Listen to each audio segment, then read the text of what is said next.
You don't miss them. You miss the nervous system version of you that only woke up around them. That's the trap of trauma bonding. The connection feels like love, but your body is actually addicted to relief. If you've ever told yourself, they hurt me, but no one has ever understood me like that, this is why.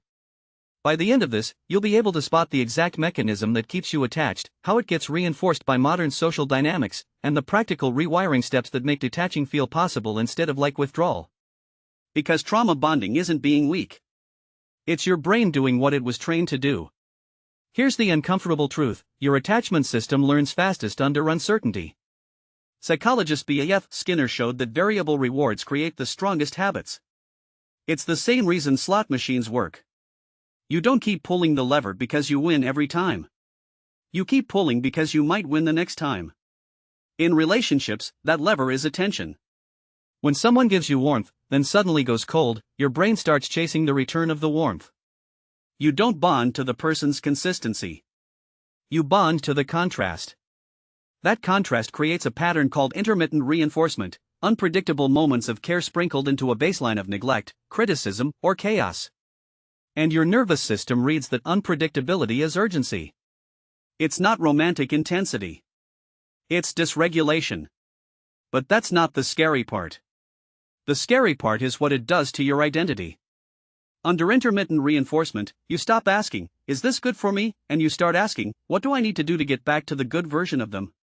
You become a behavioral scientist in your own relationship. You analyze tone. You reread texts.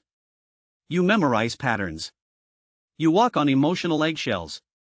And when they finally give you a crumb of affection, your brain releases dopamine not because you're safe, but because you got relief. That relief becomes the bond. Intro payoff. If you stay with people who hurt you, it usually isn't because you don't know they're hurting you. It's because your brain has confused chemistry for compatibility. In 7 minutes, you'll understand why the good moments feel so real, why leaving feels physically wrong, and the steps that retrain your mind so peace stops feeling boring. And once you see it, you'll stop calling it love. You'll call it conditioning. Section 1: The core mechanism. The bond is a feedback loop. Trauma bonding often forms through 3 ingredients. 1. Power imbalance. 2. Emotional unpredictability. 3. High stakes, meaning your self-worth feels on the line. The power imbalance can be obvious, like an older partner, financial control, or social status.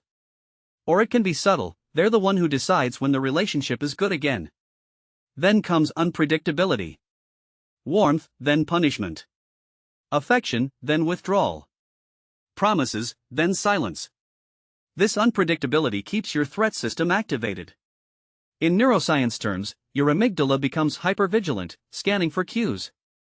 Meanwhile, your prefrontal cortex, the part that does long-term planning, gets less effective when you're in stress. So you can literally know, logically, this is bad, and still feel emotionally unable to detach. Your brain is prioritizing short-term relief over long-term health.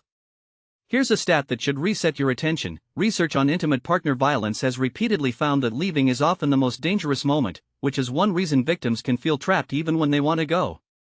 But trauma bonding doesn't require physical violence. It can happen in friendships, workplaces, even family systems. Any environment where love is conditional and safety is unpredictable can create the same learning. And here's the twist most people miss: the high you feel isn't love.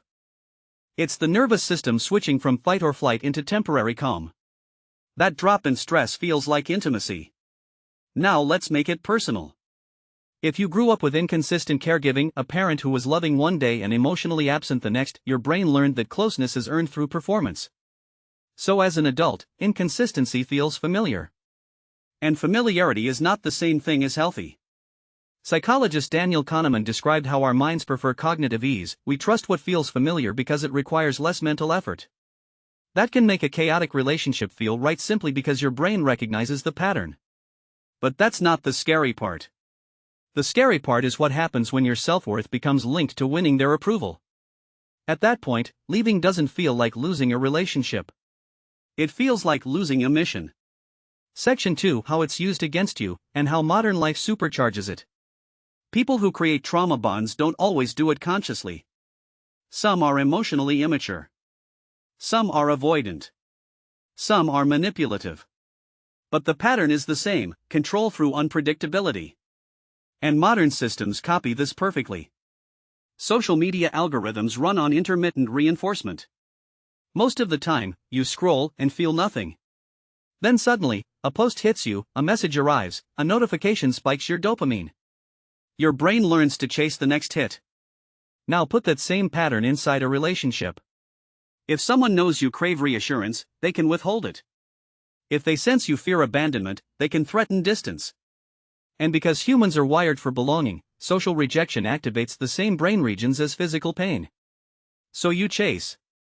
You apologize for things you didn't do. You lower your standards. You accept almost love because it's better than the emptiness your nervous system predicts. Here's another attention reset. Robert Cialdini's work on persuasion shows that scarcity increases perceived value. When affection is scarce, you value it more even if it's objectively small. So you start treating basic decency like a reward. And you call it chemistry.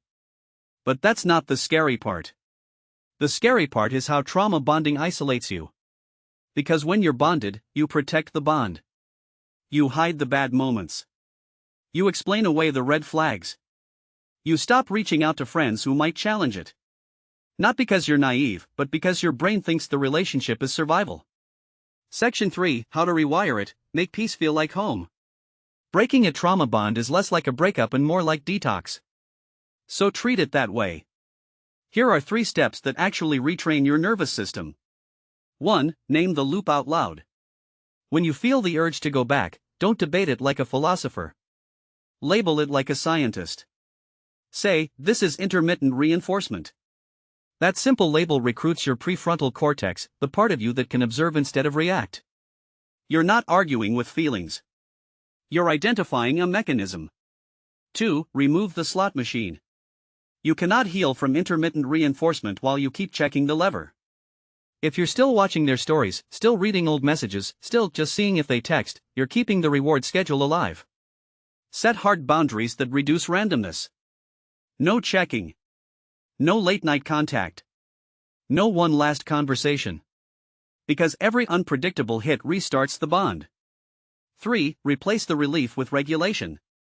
This is the part no one tells you. You're not only grieving them. You're grieving the chemical shift you got when they were finally kind. So you need a new source of regulation. Use what clinicians call grounding. Slow exhale breathing, longer exhale than inhale. Cold water on the face. A 10-minute walk without your phone. These aren't self-help cliches. They teach your body, I can come back to calm without them. And once your body learns that, your mind stops romanticizing the chaos. Here's the attention reset. Studies on stress and decision-making show that people make better long-term choices when their physiological arousal is lower. So regulation isn't optional. It's the foundation. One more thing. If healthy love feels boring right now, don't panic.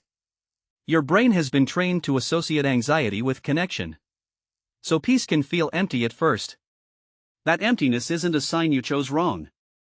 It's a sign your nervous system is learning a new language. And the moment you start craving stability more than intensity, you'll realize something. The bond wasn't love. It was a pattern. And patterns can be unlearned. CTA. If this hit you, subscribe. And comment one behavior you want to understand next: jealousy, procrastination, people-pleasing, whatever. More free resources are at TheNewMind.pplx.app. And keep an eye out for the next video, because it covers the father wound, how your dad shaped every relationship you have.